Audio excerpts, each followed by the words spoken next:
Yeah, no matter what, I ain't never gave up. Came close, devil tried, do the most.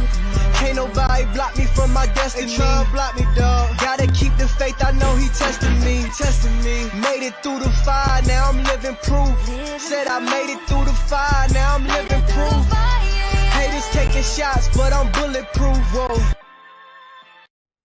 What is up, everybody? It is I, once again, your favorite adaptive combat sports enthusiast and self-proclaimed nerd. It is I, Matt Burton, the Saiyan soldier, and I'm here with somebody I met who, at the Rolls for Ruth, the Invitational that you guys heard me talk about, which was that great adaptive jiu-jitsu showcase in Opelika, Alabama. It was a lot of fun. This guy actually really did make me feel more comfortable because I was nervous. When I say I was nervous, it was bad. We got a little warm-up rolling, made me feel 10 times better. So I appreciate him for that. This guy is a brown belt living in Edmond, Oklahoma, training out of the Forge. He is a fellow CP athlete, Mr. Alan Flores. Alan, welcome on, bro. Hey man, thanks for having me. Yeah, man, no problem. Oh, yeah, also, he is the host of the podcast, Subpar Grappling. So check it out. It's a dope podcast. I'll leave a link in the description of this episode. But yeah, Alan, how about you lead us into that journey, man? What was that like getting there? As far as like from your upbringing, coming in with CP,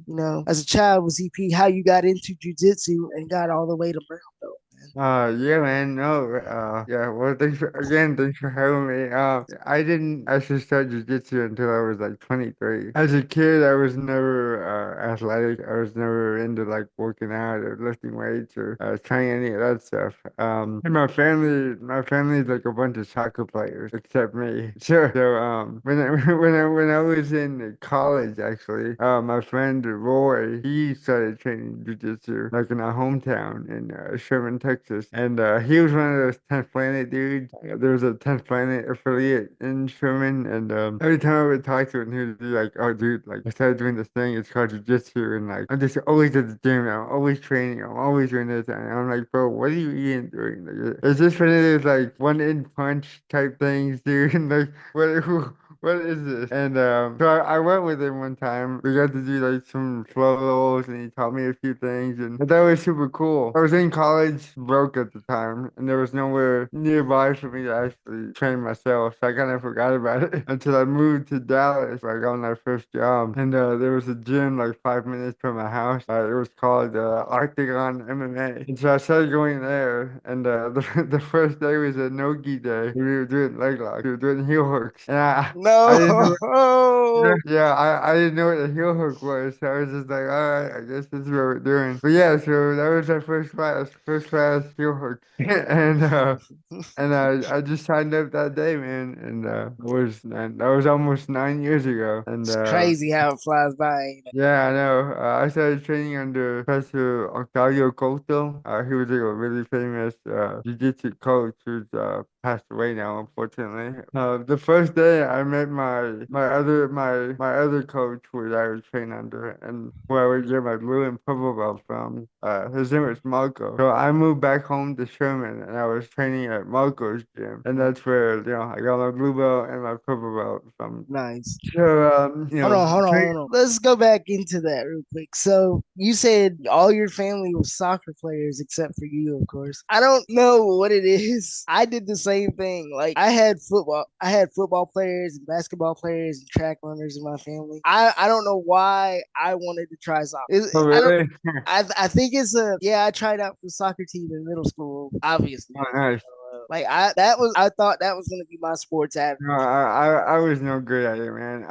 Any sport that requires like hand-eye coordination with like Yep. something coming at you, I'm not good, man. Like even like ping pong, I can't do ping pong. Bro, Until like people love like pickleball. I'm like I can't do pickleball. I like try to hit it and like the ball goes under. Yeah, I know how you feel because I actually fell in love with wheelchair tennis. Oh, really? Oh, that's so cool. But the thing is, like you said, the hand-eye thing, it's not great for me. I really wanted to get good at it. So like every year I went to the sports camp that I went to for the summer. Like that was one of my main goals. That was one of my main classes I wanted because for some reason I felt like I should be good at it, and it's like, the hand-eye thing though, it gets me in striking too, because I do striking sometimes too with my teammates, Oh, no, okay, yeah. and I'm just like, I shouldn't be like, it's like this is rough.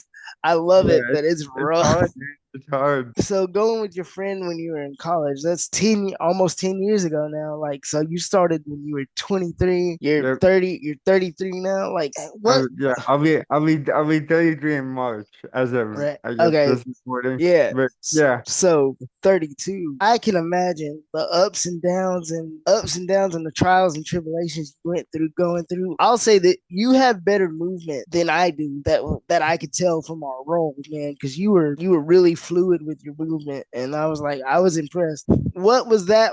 How long did it take you to understand how to be able to flow like you do through all the years before you got to where oh you're at man, now? Because man, I struggle with it a lot. Like even to this day, like rolls for Ruthie made me want to get better at my movement. yeah, That is when I step back on the mats. That's like what I'm gonna focus on for like the next year and a half, probably. yeah, no, no, I totally get that. I mean, like in some ways, man, like I struggle with it too. I was just talking to my professor about this yesterday. That, because my body is well, my CP, like my body tenses up really bad. Like I'm always tense, and Yep. because I'm always tense, I gas out really fast because I'm always like flex. And so I was talking to my coach about like trying to figure out how like I can relax in some areas and but still be able to move around when I need to. And that took a long time because when I walked into the gym for the first time back at Octagon, it was a big gym, so there was a lot of black belts, a lot of brown belts, like purple,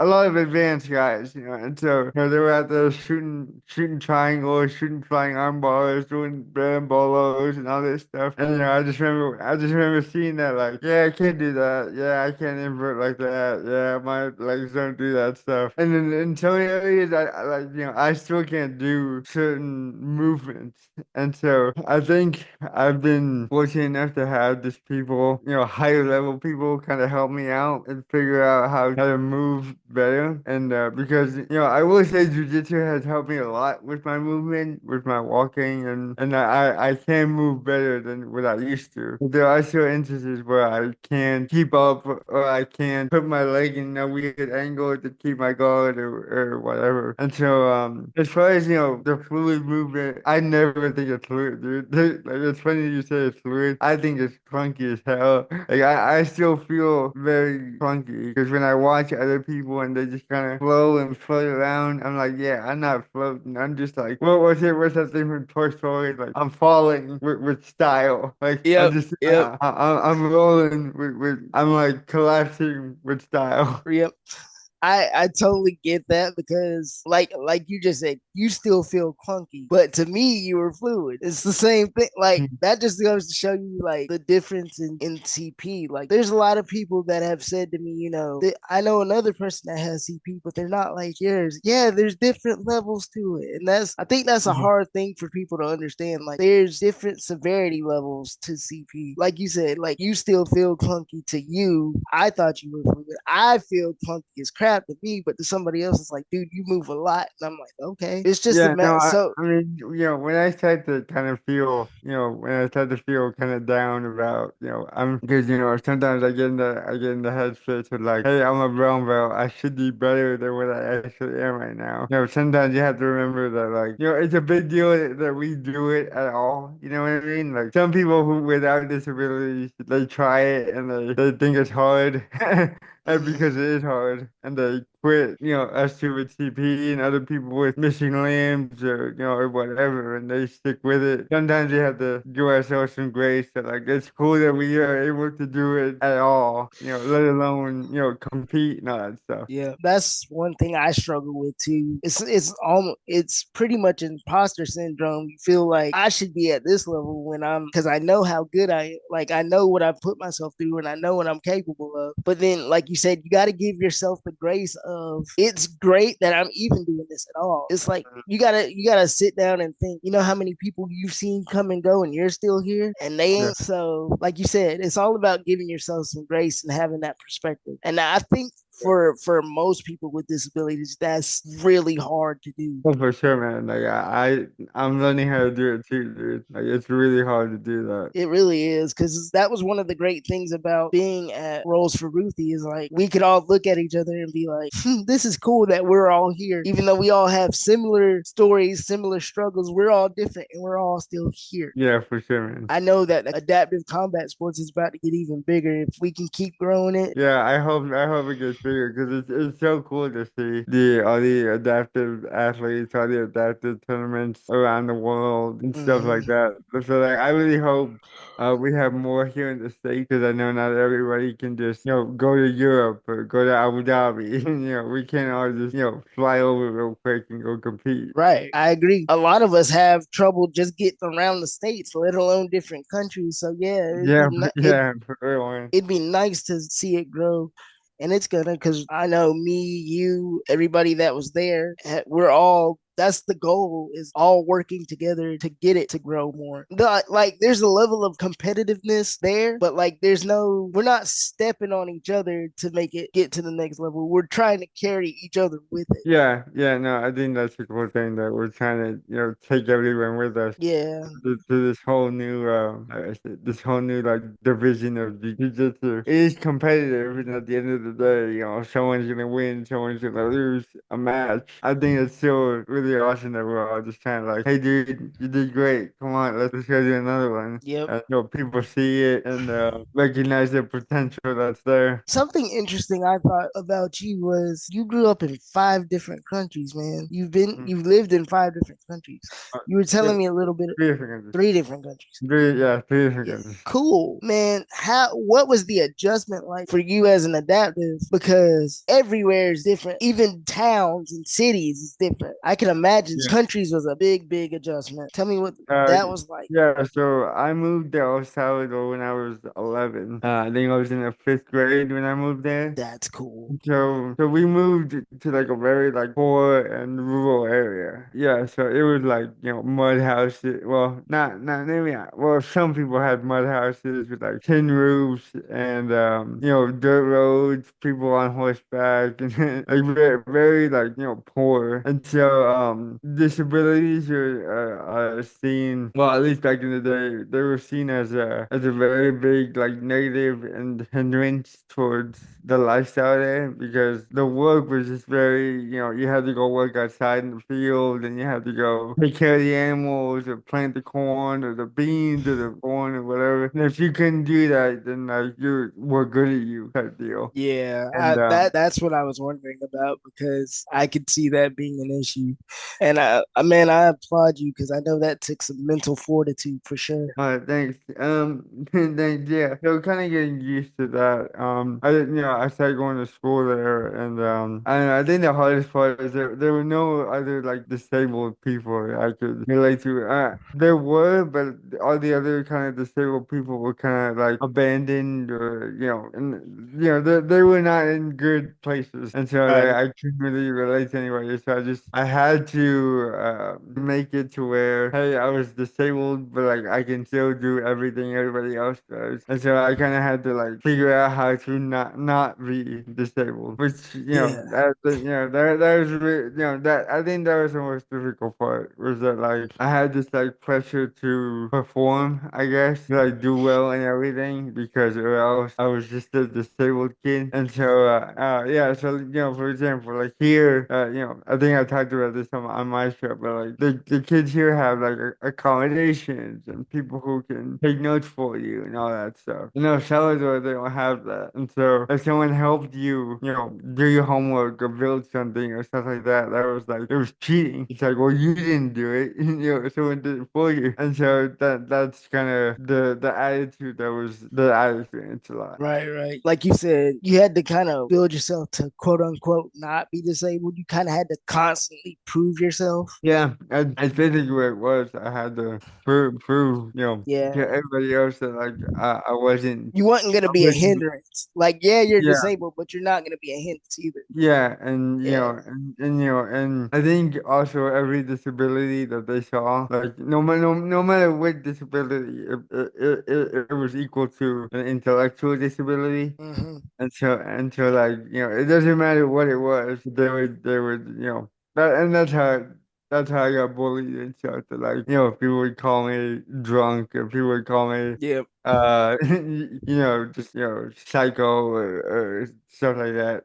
Yeah, man. That's something I still deal with that today. Like, Oh, yeah. oh really? Here, jeez. Yeah, but it's not from people that know me. It's from people that have no clue. It's from people that don't know Right? anything. Yeah, So it's one of those things where like it rolls off me. You have no idea, and that's okay because I don't have the time to educate you.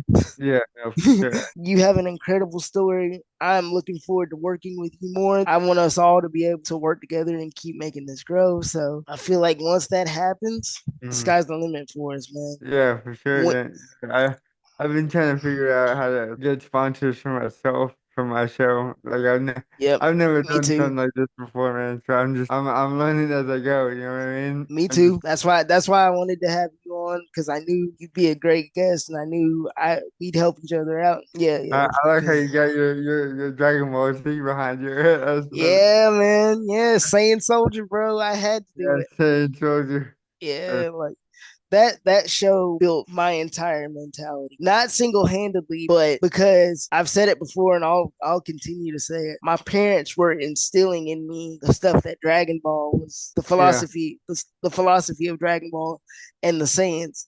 That's basically what my parents were instilling in me understanding that they're doing tough love, but then seeing it through Dragon Ball, like, oh, my parents are telling me I can do anything I want to as long as I work hard. I'm watching this show that's doing the same thing. yeah, It clicks, like, okay, let's go then. yeah, for Yeah, sure. so like Pretty that's good. that's that's why it's there. So you were talking about how the community views the adaptives in El Salvador. You ever thought about going back and trying to do something to kind of change the narrative? I mean, I've been back a few times, but I'm mainly going back because of things I've been taking care of with like family and stuff. Mm, I've been wanting to go to the jiu-jitsu gym there. I just never had the chance to right. go. But I know there is a few in there, and I think things are changing now. Things have kind of progressed a little bit here and there. I don't know, back in because I don't go back to my old, like, I'll call it a town. It wasn't a town back in the day, but I don't really go back there anymore because I don't know anyone there anymore that I kind of hung out with when I was a kid. And so, so I guess the answer is I guess the answer is no. I haven't been able to do a whole lot just yet. The times that I do go, like I do try to plan in a visit to a gym. I just haven't been able to make it out, unfortunately. I got you. I feel like that's something we should start to set up. Yeah, Alan, I appreciate you coming on, man. It's been a pleasure. At the end of every podcast, I like to ask my guests 3 questions. And since you lived in 3 different countries and traveled so much, I want to know what 3 countries would you like to see adaptive jiu-jitsu or adaptive combat sports in general be more prominent in? Yeah. So I guess first I'd like to go to Brazil. Where it started out. Yep. Go train with the OGs, and going to like those really like hole in the wall gyms. Go hang out there. I think that'd be pretty cool. I like to go to London because I think that's where Hydro Gracie is right now. That's where I'd like to go train with him for a while. I don't know if it's specifically London, but I know it's in England. It's where his gym is. I'd like to go to Japan or Abu Dhabi. Go check it out over there. Yeah, I think Japan is like the original before Right. Brazil, before the Gracies picked it up Right. and made it what it is. But I'd also like to see more para-jiu-jitsu here in the States. You know what I mean? I think we talked about this, but not everybody has the chance to fly out to Europe or fly out to the UAE to go compete. You Yep. know what I mean? Yep. So I'd like to see it more here as well. Yep, exactly. I think your choices are perfect and they're a lot in line with mine because my 3 would be Brazil, Japan. My third one is it interchanges a lot. I would say maybe Mexico. Mexico. Yeah, South America. Well, why Mexico? Well, because kind of like you said with El Salvador, I feel like the adaptive community there is looked down upon even more so than here. Yeah, So yeah, you can see it. I feel like need people to go down there and help it grow. So Yeah, no, if I yeah, ever that's true. if I ever get the opportunity to go down there and do some stuff like that, I would. Yeah. Oh yeah, no, for sure. That does sound pretty cool. Yeah, Yeah, yeah. go represent. Also, it's Mexico. Depending on That's- which part I'm at, yeah, I'm yeah, yeah, definitely gonna man. have a good That's- time. Yeah. And go hang out on the beaches. Yeah, but Alan, man, it's been great having you on. We're definitely gonna do a part two down the road. Tell the people where they can find you Oh, and yeah, keep in my name's touch. Alan Flores.